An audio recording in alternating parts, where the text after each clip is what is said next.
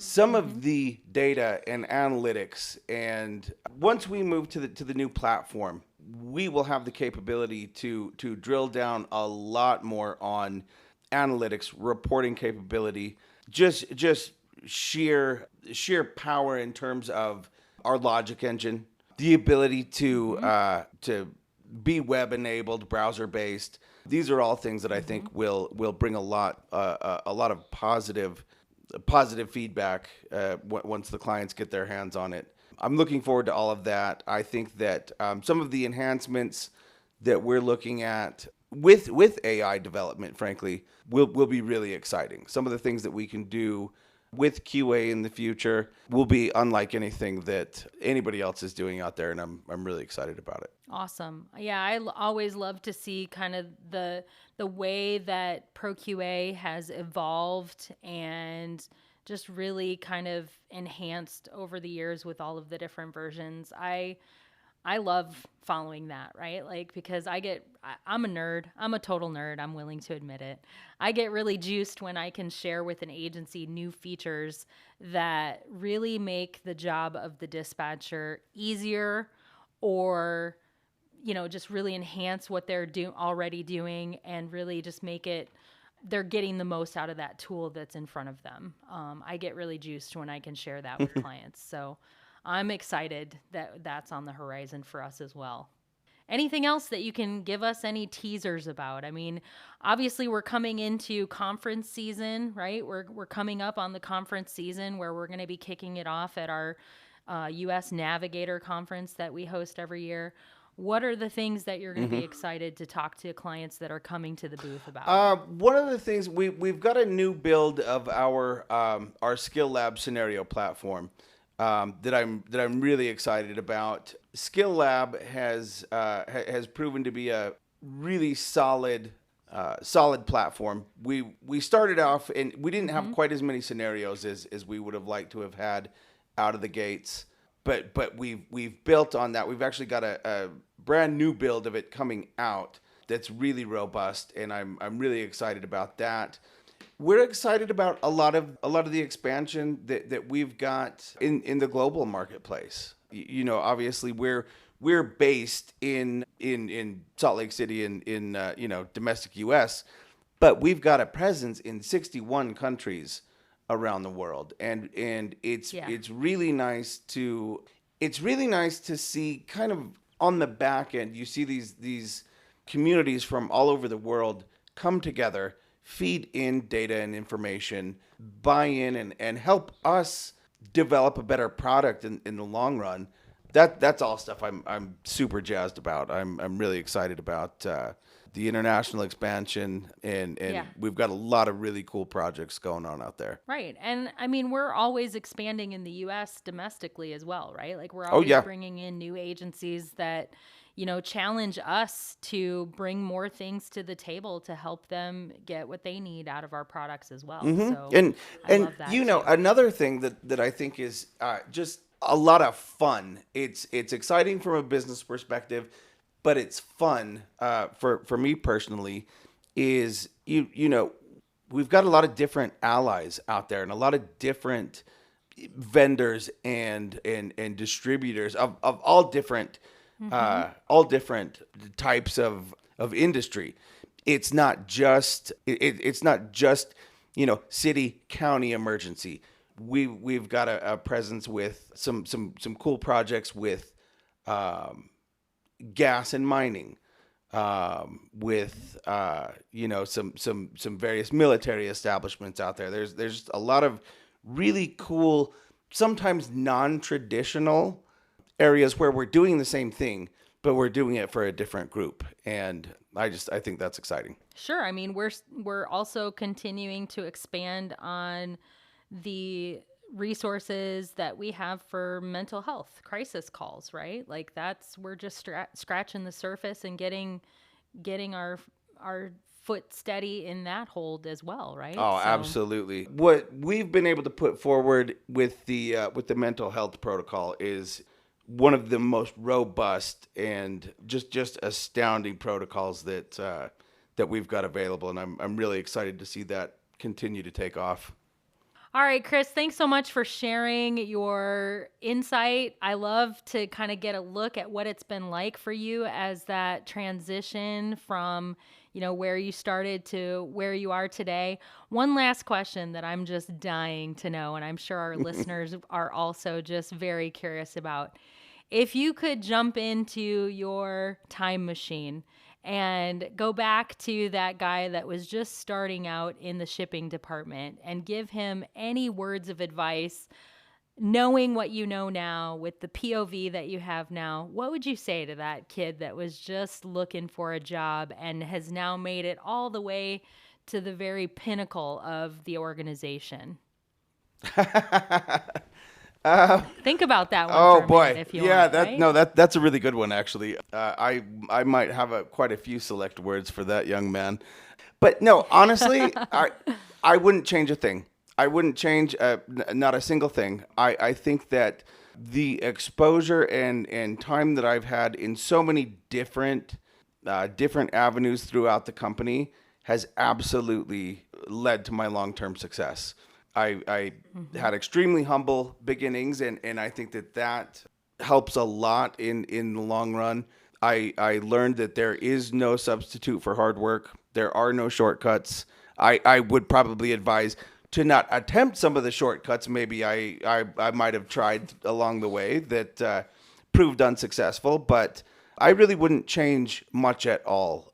I have gained such an intimate knowledge of so many different pieces of this business, and not just business within PDC. I've learned so much across the industry in this time. I mean, some of the people that I've come up with have also, turned into quote unquote power players out there. Right. I developed such a relationship with so many of our various instructors and clients when I was working in the course coordination department.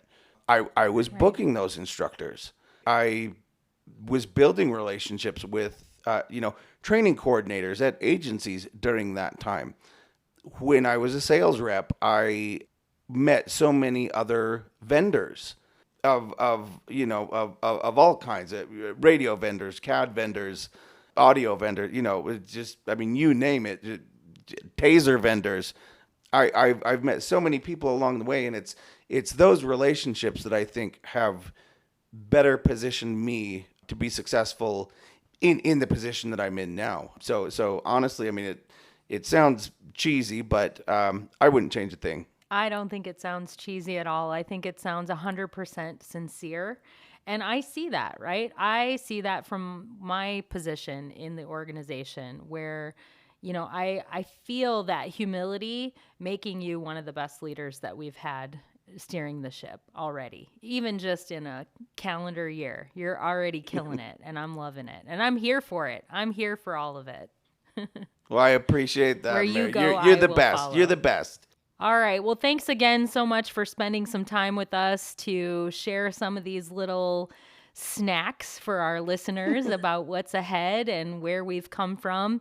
I would love to have you back again sometime, and we'll talk more shop and see Anytime. where you're at in another calendar year. Any time at all. You just drop me a line and you got me. I love it. Thanks again, Chris, and best of luck, best wishes to you in this role, and keep rocking it out. You're doing awesome. Oh, I We're loving appreciate it, Meredith. You got me anytime. Just let me know when you want me back. All right. Thanks, Chris. Thanks for tuning in. If you enjoyed the show, give us a 5-star rating wherever you get your podcasts. Be sure to let us know what you liked, and subscribe and follow us on Instagram and Facebook. Look for @TellMeExactly to get the latest on all things emergency communications. Tell Me Exactly is a Priority Dispatch Corporation podcast developed by our team of protocol experts and hosted by me, Meredith Jensen, with Cody Ekman as producer, Reading Roberts as sound engineer, Scott Robinson and Jason Barber as executive producers.